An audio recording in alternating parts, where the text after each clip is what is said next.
Hey guys! What's up? Alpha Lion Simba here, and welcome to another episode of See the Creature. It's been a while since I talked about cephalopods, and this time I'm talking about a real big one, and that would be the giant Pacific octopus. So, let's head right on into the octopus's garden. Cue the intro. The coral reef, along with the rainforest, has to be one of the most highly populated habitats in the world. They provide food and shelter to many different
The Pacific giant octopus lives on the continental shelf of the North Pacific from Southern California north to Alaska, across the Aleutian Island chain, and south again to Japan.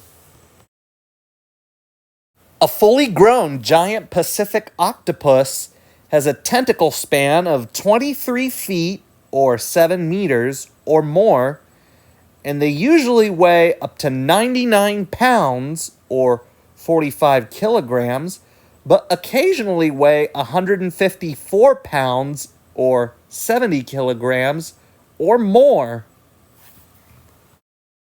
Then again, there are fairly reliable records of Pacific giant octopus weighing more than 297 pounds or 135 kilograms, and one that weighed over 397 pounds, or 180 kilograms.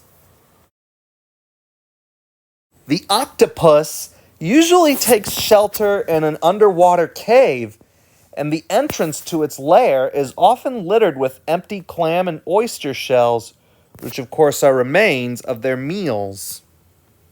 Like all other cephalopods, the giant octopus has no bones, and so therefore it can squeeze tight into crevices to find prey or escape from predators. The giant Pacific octopus is one of the smartest creatures in the ocean.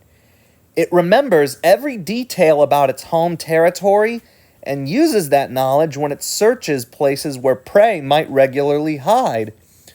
The octopus also stores the memory of everything it touches. If it wraps a tentacle around an animal that gave it a difficult structure in the past, the octopus will likely let it go and move away.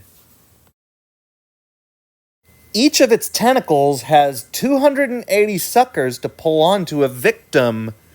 They are also primed with special taste and touch sensors connecting directly to the large brain.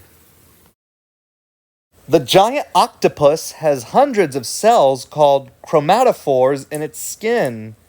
By adjusting these cells, the creature can not only change its color of its skin, which can give good camouflage, but also its texture. It can perfectly imitate a rock on the seabed to fool passing predators or make itself easier to snag unlucky prey.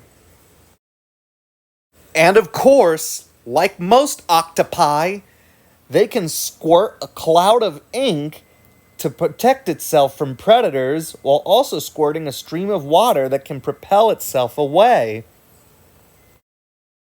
In the wild, they mainly eat fish, sometimes even small sharks, as well as crabs, clams, and oysters.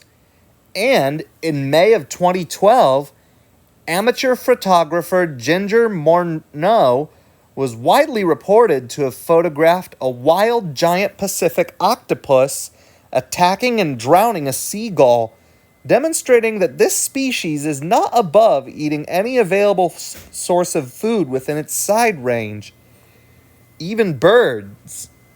And this octopus has a very big appetite, eating as many as 8 2 to 4 inch crabs every night, adding nearly 2% of its weight each day.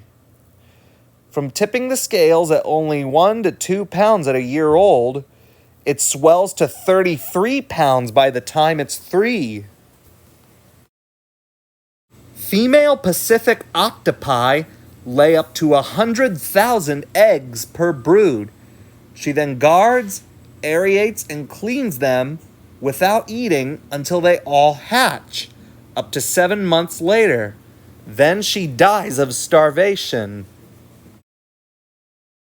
Hatchlings are about the size of a grain of rice, and very few survive to adulthood.